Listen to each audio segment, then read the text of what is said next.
Hi friends, ఎలా ఉన్నారంతా? బాగున్నారా? మీలో ఎంతమంది ప్రభాస్ మూవీ బిల్లా సినిమా చూసారో కమెంట్ సెక్షన్లో కమెంట్ చేయండి.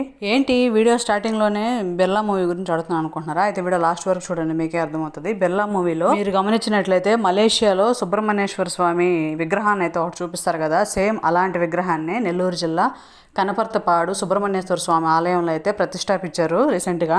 ఇక్కడ స్వామి ప్రతిష్టాపన సందర్భంగా 3 రోజులు సెలబ్రేషన్స్ అయితే అంగరంగ వైభవంగా చేశారు. కన్నుల విందుగా ఉండింది అసలు.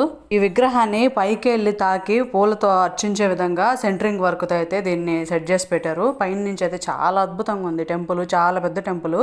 అలాగే హోమాలు కూడా చాలా బాగా నిర్వహించారు. నెల్లూరు జిల్లాలో ఉన్న one of the famous temples లో ఇది ఒక టెంపుల్. ఆల్రెడీ నేను ఈ టెంపుల్ గురించి ఇంతకుముందు ఒక వీడియో చేస్తున్నాను. మీకు ఇంట్రెస్ట్ ఉంటే ఈ వీడియో కింద లింక్ పెడతాను, చూసేసేయండి. అలాగే మీలో ఎవరైనా నెల్లూరులో ఉన్నట్టయితే ఈ టెంపుల్ని విజిట్ చేయండి. కొత్త వాళ్ళైనా సరే వచ్చినప్పుడు ఖచ్చితంగా ఈ టెంపుల్కి రండి. ఇంతకీ మీలో ఎంతమందికి సుబ్రహ్మణ్యేశ్వర స్వామి అంటే ఇష్టం? కమెంట్ సెక్షన్లో కమెంట్ చేయండి.